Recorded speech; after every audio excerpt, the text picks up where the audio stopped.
9-10 వచనాలను మనందరం కలిసి చదువుకున్నాం. ప్రకటన గ్రంథము 7వ అధ్యాయము 9-10 వచనాలను మనమందరము కలిసి చదువుకుందాం. అటు తర్వాత నేను చూడగా, ఇదిగో ప్రతి జనములో నుండి, ప్రతి వంశములో నుండి, ప్రజలలో నుండి, ఆయా భాషలు మాట్లాడే వారిలో నుండి వచ్చి ఎవడను లెక్కింపగాలని ఒక గొప్ప సమూహం కనబడేది.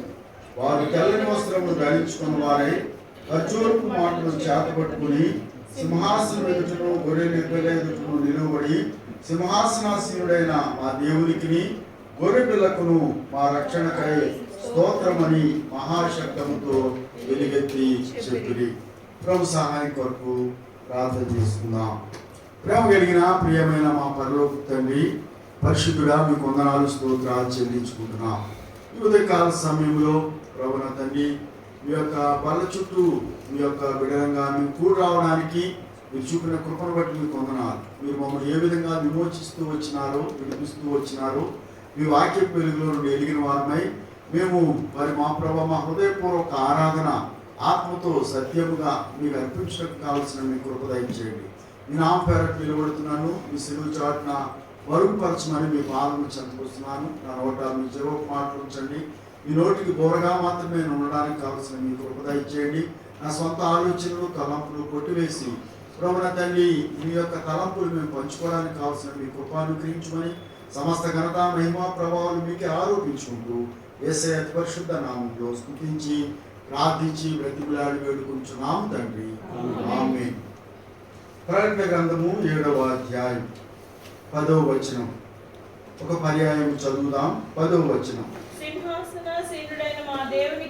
సింహాసనాసీనుడైన మా దేవునికి గొర్రె పిల్లకును మా రక్షణకై స్తోత్రమని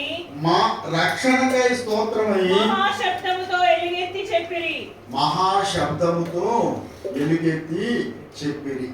దేని కొరకు వాళ్ళు మహాశబ్దముతో ఎలుగెత్తి చెప్పారంటండి? రక్షణకై. అక్కడ మనం కొంతమంది వ్యక్తులను చూస్తున్నాం. వారు ఎవరంటే ఆయా భాషలలో నుండి, ఆయా వంశములలో నుండి, ఆయా జనములలో నుండి సమకూర్చబడినటువంటి వారు. వారి యొక్క పరిస్థితి, వారట తెల్లని వస్త్రములు ధరించుకున్న వారుగా ఉంటున్నారు. వారు ఏం ధరించుకున్నారండి? తెల్లని వస్త్రములు. రెండవది, వారి చేతిలో ఏమున్నాయంటండి? ఖర్జూరపు మట్టలు చేత పట్టుకొని, ఖర్జూరపు మట్టలు చేత పట్టుకున్నారు.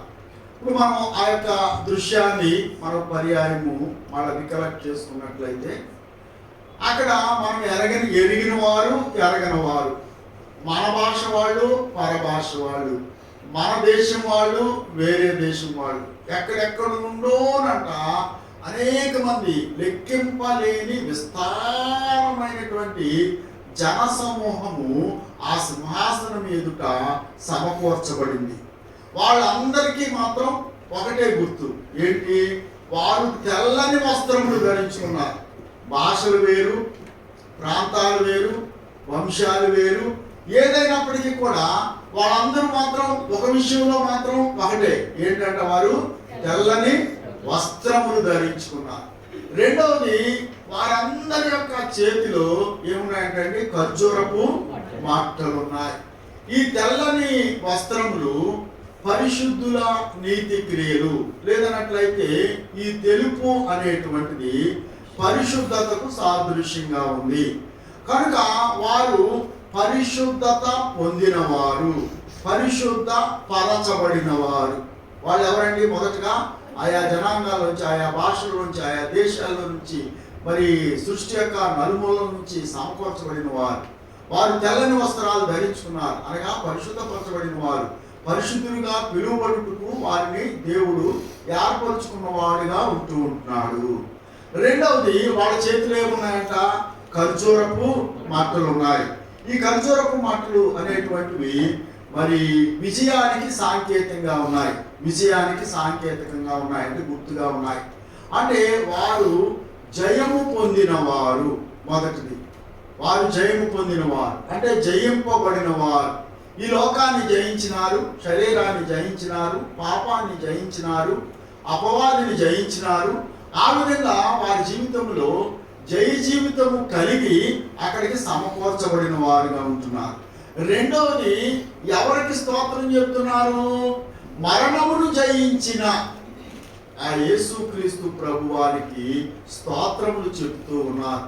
వారు జయించినారు, అంత మాత్రమే కాదు, మరణమును జయించిన ఆ యొక్క దేవాతి దేవునికి, అనగా వీరిని మరణము నుండి విడిపించినటువంటి ఆ దేవాతి దేవునికి వారు అంటున్నారు, నీవు మాకు అనుగ్రహించిన రక్షణకై స్తోత్రములు అని మహాశబ్దముతో ఆయన్ని స్తుతిస్తున్నారు. ఆయన ఎవరు అని అంటే, రండి 10వ వచనం, సింహాసనాసీనుడైన మా దేవునికి గొర్రెపిల్లకును మా రక్షణకై స్తోత్రమని మహాశబ్దంతో ఎలుగెత్తి చెప్పిరి. ఎవరికి? గొర్రె పిల్లకి చెప్తున్నారు. ఎవరికి చెప్తున్నారండి వీళ్ళు? గొర్రె పిల్లకు, సింహాసనాసీనుడైన వారికి చెప్తున్నారు, దేవునికి. రెండవది, గొర్రె పిల్లకును మా రక్షణకై స్తోత్రము. ఇప్పుడు ఈ గొర్రె పిల్లకు రక్షణకై స్తోత్రములు అని చెప్పడానికి ఈ గొర్రె పిల్ల చేసినటువంటి పనులు ఏమిటి? The works of the slain lamb, అంటే వధింపబడి ఉన్నటువంటి గొర్రె పిల్ల మానవుని పక్షంగా చేసిన కార్యములు ఏమిటి అని చూసుకుని దానిని బట్టి ఆ గొర్రె పిల్లను మనము ఆరాధించాలి. ఇప్పుడు ఇవన్నీ ఏంటి? యోహాను రాసినటువంటి ప్రకటన గ్రంథంలో ఉన్నటువంటి సంగతులన్నీ ఏంటంట? జరగబోయేటువంటి వాటిని దృశ్య రూపకంగా చూసి అవి రాసినాడు ఈయన. ఒక దినాన ఆయా జనాంగాల్లో నుంచి సమకూర్చబడినటువంటి మనం కూడా అదే ఆరాధన చేయాలి. ఒకవేళ ఏదైనా ఉద్యోగంలోనికి మనం తీసుకునేటప్పుడు ముందుగా ట్రైనింగ్ పీరియడ్ అని ఉంటుంది. ఏమనంటే ట్రైనింగ్ పీరియడ్. ఆ ట్రైనింగ్ పీరియడ్ ఎందుకు అని అంటే, అక్కడికి వెళ్ళిన తర్వాత ఆ ఉద్యోగము చక్కగా నిర్వహించడానికి కావలసినటువంటి సామర్థ్యాన్ని ఈ ట్రైనింగ్ సెంటర్లో మనం పొందుకుంటాం. అక్కడికి వచ్చిన తర్వాత వర్క్ ప్లేస్కి వెళ్ళిపోయిన తర్వాత ఇది మాకు తెలియదు అంటే వాళ్ళు ఊరుకోరు. ఏం చేశారు ట్రైనింగ్ సెంటర్లో? నువ్వు చెప్పలేదా ట్రైనింగ్ సెంటర్లో ఎలా చేయాలి పని? అది చెప్పలేదండి అంటే చెప్పే ఉంటారు, నువ్వు అప్పుడు సరిగ్గా పట్టించుకుని ఉండవు, నువ్వు ఉండుండవు అని అంటారు. అంటే ఈ ట్రైనింగ్ సెంటర్లో ప్రతి విషయం కోసం చెప్తారు. అలాగే ఇప్పుడు ఈ లోకయాత్రలో మనం కొనసాగుతున్నప్పుడు ఒక దినాన్న ఆ గొర్రెపిల్ల యుద్ధకు మనం సమకూర్చబడినప్పుడు, ఆ సింహాసనాన్ని సీనులైన దేవుని యుద్ధకు మనం సమకూర్చబడినప్పుడు మనం కూడా ఈ విధంగానే ఆయన ఆరాధించాలి, ఈ విధంగానే ఆయన స్తుతించాలి, ఈ విధంగానే ఆయన గణపరచాలి. కనుక ఆయన గణపరచుటకు, ఆయన ఆరాధించుటకు హేతు ఏంటి? ఇప్పుడు మనము ఆయన చాలా మంచోడు అని అంటే, ఎందుకు మంచోడు అండి మీకు తెలుసా ఆయన గురించి అంటే, నాకు తెలుసు ఇది పలానా విషయంలో మంచివాడు, పలానా విషయంలో మంచివాడు, పలానా విషయంలో ఈ పని చేస్తున్నాడు అని మనం చెప్పగలగాలి. కనుక ఇప్పుడు గొర్రె పిల్లకు మనం స్తోత్రం చేయడానికి గల హేతు ఏమిటి, కారణం ఏమిటి? మొదటి మాట ఏంటంట, గొర్రె పిల్లను మనం స్తుతించడానికి మొదటి మాట 5వ అధ్యాయము ప్రకటన గ్రంథము 9-10 వచనాలు. Revelation chapter 5 verse 9 and 10. నీవు ఆ గ్రంథమును తీసుకొని దాని ముద్రను విప్పుటకు యోగ్యుడవు. నీవు వధింపబడిన వాడవై నీ రక్తమిచ్చి ప్రతి వంశంలోను ఆయా భాషను మాట్లాడు వారిలోను ప్రతి ప్రజలోను ప్రతి జనములోను దేవుని కొరకు మనుషులను కొని. ఎలా కొన్నాడంటండి? ఇప్పుడు మనం ఏదైనా కొనుక్కున్నాం అనుకోండి, ఏం చేస్తాం? Either credit card or debit card or cash ఏదో ఒకటి ఇస్తే కానీ మనకు సామాన్ చేతికి రాదు. అవునండి, యూపీఐ పేమెంట్ చేస్తే కానీ రాదు. కానీ ఇప్పుడు ఇక్కడ ఏమి ఇచ్చాడు ఈయన? ఈ గొర్రెపిల్ల ఏమిచ్చింది? వధింపబడినటువంటి గొర్రెపిల్ల. ఆ వధింపబడినటువంటి కారణాన్ని బట్టి ఆయన తన స్వరక్తం ఇచ్చి ఆయా భాషలు ఆయా ప్రజలలో నుండి దేవుని కొరకు మనుషులను కొన్నాడంట. ఏం చేస్తున్నాడండి? మొదటి మాట, మనల్ని కొనుక్కున్నాడంట. ఏమిచ్చి కొనుక్కున్నాడండి? ఆయన తన రక్తం ఇచ్చి కొనుక్కున్నాడు. అందుకొరకే ఆయన వధింపబడిన వాడిగా ఉంటున్నాడు. ఆయన తన రక్తం ద్వారా మనం కొనుక్కోవాలనే ఉద్దేశంతోనే, ఆయన ప్రణాళికతోనే ఆయన వధింపబడిన గొర్రెపిల్లగా ఈ విలోకంలోకి వచ్చినాడు. యోహాను భక్తుడు అంటున్నాడు, ఈ గొర్రెపిల్లను గురించి మనము మొదటిగా నిర్గమాకాండంలో చూస్తాం. పస్కా బలి యొక్క అనుభవానికి వచ్చినప్పుడు తర్వాత మధ్యలో చాలా గ్యాప్ వచ్చిన తర్వాత యోహాను సువార్తలో మనం చూడగలిగే వారంగా ఉంటాం. బాప్తిస్మం ఇచ్చేట యోహాను చెప్తాడు ఏమని, ఇదిగో లోక పాపములను మోసుకొని పోవు దేవుని గొర్రెపిల్ల. మళ్ళీ ఇంకెక్కడ గొర్రెపిల్ల కూడా చూడం. మళ్ళీ ప్రకటన గ్రంథంకి వచ్చిన తర్వాత ఆ గొర్రెపిల్ల గురించి చూస్తాం. కనుక ఈ గొర్రెపిల్ల ఈ లోకంలోనికి వచ్చింది. ఆ గొర్రెపిల్లగా యేసుక్రీస్తు ప్రభువారు ఈ లోకంలోనికి వచ్చినారు. ఆయన వధింపబడడానికి ఇష్టపడిన వాడుగా ఉంటూ ఉంటున్నాడు. ఆయన వధింపబడి ఆయన చిందించిన ఆ కార్చిన ఆ శిలువ రక్తము ద్వారా మనల్ని ఏం చేస్తున్నాడంటండి, మనం ఏం చేస్తున్నాడు, ఆయన కొనుక్కున్నాడు. మనం ఏం చేస్తున్నాడు, కొనుక్కున్నాడు. మొదటి మాట, ఆ గొర్రెపిల్లను ఆరాధించడానికి, ఆ గొర్రెపిల్లను స్తుతించడానికి మొదటి కారణం ఏంటంటే, అయ్యా నీ రక్తాన్ని నా కోసం ఇచ్చావు, నీ రక్తంలో పాపములకు క్షమాపణ ఉంది కనుక నా పాపములు తీసివేయడానికే నువ్వు వధింపబడిన గొర్రెపిల్లగా అయ్యావు, నీకు వందనములు స్తోత్రములు అని చెప్ప బద్దులమవుతున్నా. మొదటి మాట. రెండవ మాట, 7వ అధ్యాయము revelation chapter 7 verse 14. Revolution chapter 7. అయ్యా నీకే తెలియననగా అతడు ఇలాగ నాతో చెప్పెను, వీరు మహాశ్రమల నుండి వచ్చిన వారు. వీరు ఎక్కడి నుంచి వచ్చినారంట? మహాశ్రమ నుండి వచ్చిన వారు. గొర్రెపిల్ల రక్తంలో తమ వస్త్రములను ఉదుకుకున్నారు. గొర్రెపిల్ల యొక్క రక్తం అక్కడ ఉంది. వీరు మహాశ్రమలో నుండి వచ్చిన వారు. వీళ్ళు ఏం చేస్తున్నారంట? తమ వస్త్రములు, తమ అపవిత్రపరచబడినటువంటి వస్త్రాలు, అపవిత్రపరచబడి ఎక్కడ రాయబడింది? రండి, 3వ అధ్యాయము రెవల్యూషన్ చాప్టర్ 3 verse 4. అయితే తమ వస్త్రములను అపవిత్రపరచుకొనని కొందరు సార్దీస్ లో నీ యొద్ద ఉన్నారు. అపవిత్రత అనేటువంటిది కొంతమంది అనుభవంలో లేకపోయినప్పటికీ కూడా ఎక్కువ మంది జీవితంలో అపవిత్రత అనేటువంటి అనుభవం ఉంది. అపవిత్రత ద్వారా వారు ధరించుకున్నటువంటి వస్త్రాలన్నీ కూడా అపవిత్రమైపోయినాయి. అపవిత్రమైపోయినటువంటి ఆ వస్త్రాలను ఆ గొర్రెపిల్ల రక్తంలో వారు ఒదుకుకొనుట కొరకు అవసరమైనటువంటి రక్తాన్ని ఆయన అందుబాటులో ఉంచిన వాడుగా ఉంటున్నాడు. ఆయన కార్చిన శిలువ రక్తంలో ప్రతి పాపములకు పరిహారం ఉంది. కనుక వీళ్ళు ఏం చేస్తున్నారంటే, వచ్చి అపవిత్రమైనటువంటి తమ వస్త్రాలను ఆ గొర్రెపిల్ల రక్తంలో ఏం చేస్తున్నారంటే ఉదుక్కున్నారు. ఉదుక్కొని ఏమైంది ఇప్పుడు వాళ్ళ వస్త్రాలు? అది ఇప్పుడు ఆ వస్త్రాలు ఏమైపోయి ఈ రక్త ప్రోక్షణ కిందకి వెళ్ళేటప్పటికి వాళ్ళ వస్త్రాలు ఏమైపోయినాయి అంటండి, తెలుపు అయిపోయింది. ఆ విధంగా ఆ తెల్లని వస్త్రాలను వారు సంపాదించుకున్నారు. ఆ విధంగా తెల్లని వస్త్రాలను సంపాదించుకున్న వారై, ఆ తెల్లని వస్త్రాలను ధరించుకున్న వారై ఆ గొర్రెపిల్ల యొక్క సింహాసనం మీద నిలబడి మా రక్షణకై నీకు స్తోత్రములు అని ఆ వధింపబడిన గొర్రెపిల్లతో చెప్తూ ఉన్నారు. మొదటి అనుభవము, ఆయన తన రక్తాన్ని ఇచ్చి మనం కొనుక్కున్నాడు. రెండవ అనుభవము, ఆయన రక్తం ద్వారా మన అపవిత్రతను అంతటినీ కూడా కడిగి వేయడానికి సాధనమైనటువంటి ఆ గొర్రెపిల్ల రక్తాన్ని మనకు అందుబాటులోనికి తీసుకొని వచ్చినారు. మూడవ అనుభవం చూద్దాం. మూడవ అనుభవం ఇప్పుడు చదివిన మాట 7వ అధ్యాయం 10వ వచనం.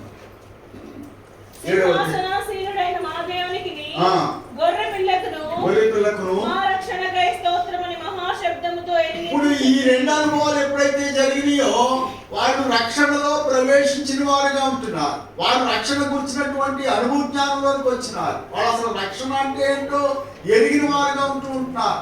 నశించిపోయేటువంటి వారికి శిలువ శక్తి వెలుగుతనంగా ఉంది. రక్షింపబడుచున్న మనకైతే అది ఎలా ఉందంటండి, దేవుని యొక్క శక్తి. అది వెలుగుతనం కాదు. గత దినాల్లో ఎవరైనా రక్షణ సువార్త చెప్పినప్పుడు మా ఏంటంటే ఇది, ఒక ఆయన అంటాడు, ఏ శిలువ రక్తంలో పాపాలు ఎలా పోతాయి అంటాడు. ఎవరు తెలీదు? నీకు తెలీదు. కారణం ఏంటంటే అది నీకు వెలుగుతనంగా ఉంది.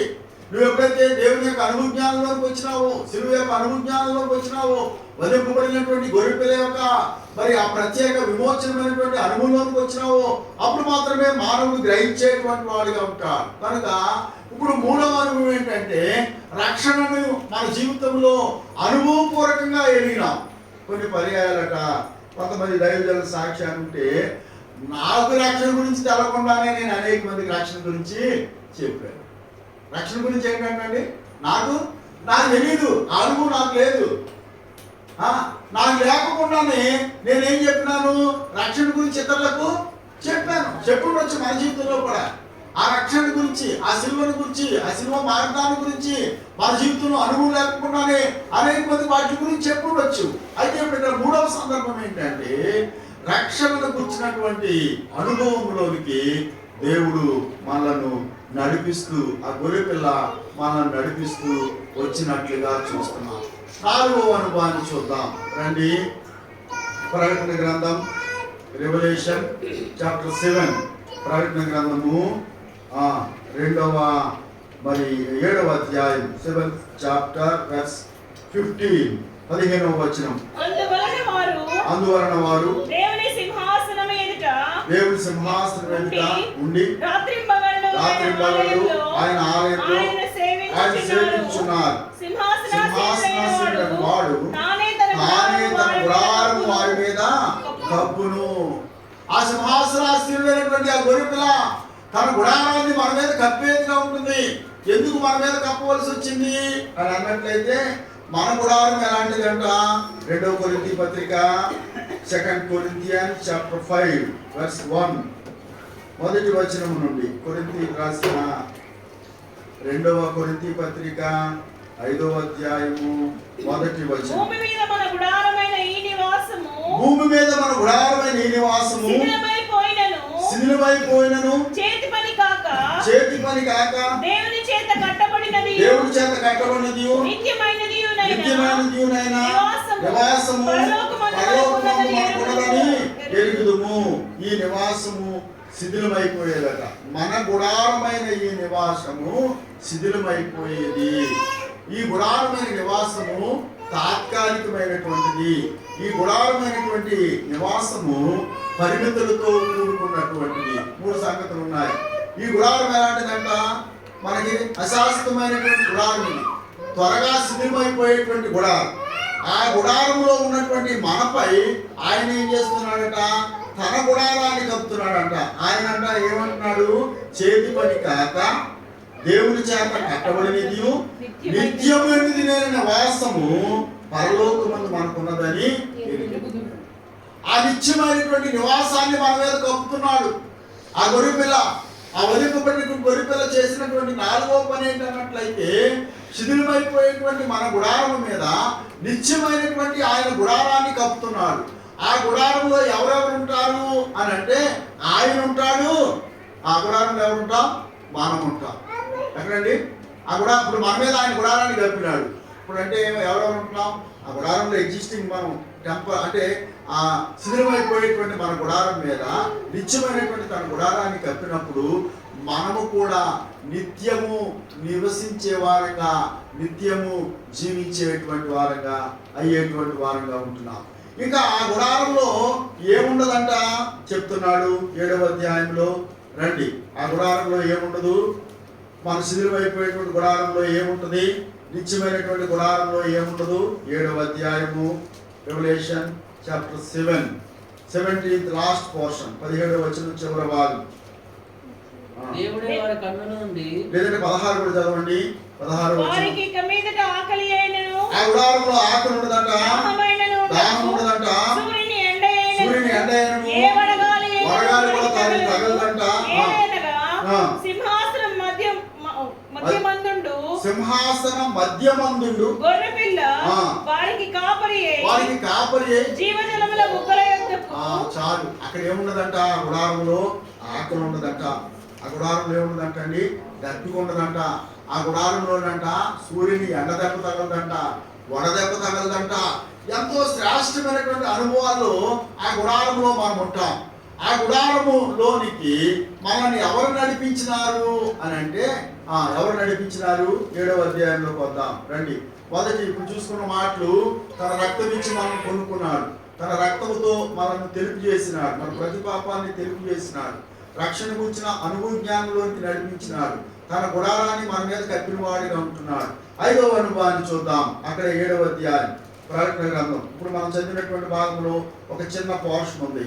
గొర్రెపిల్ల 17వ వచనంలో గొర్రెపిల్ల వారికి కాపరి. అది ఇప్పుడు ఆ గొర్రెపిల్ల అంటే మనకి కాపరి అవుతాడు. యెహోవా నా కాపరి, నాకు లేమి కలుగు, పచ్చిక గల చోట్ల ఆయన పనులు చేయించున్నాడు, శాంతికరమైన జలం యొద్ద ఆయన నన్ను ఏ కొదువ లేదు.